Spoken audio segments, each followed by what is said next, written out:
అన్నీ ఒక్కడే అయి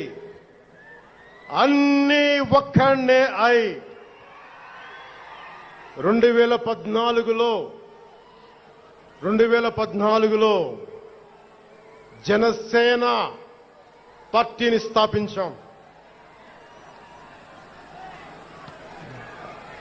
భావ తీవ్రత ఉంది గనుకే 2018లో పోరాట యాత్ర చేశాం.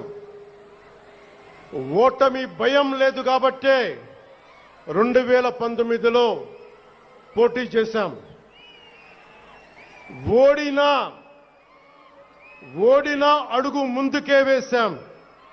మనం నిలబడ్డాం, పార్టీని నిలబెట్టాం. మనం నిలదొక్కుకున్నాం. మనం నిలదొక్కుకోవటమే కాకుండా 4 దశాబ్దాల టీడీపీ పార్టీని కూడా నిలబెట్టాం.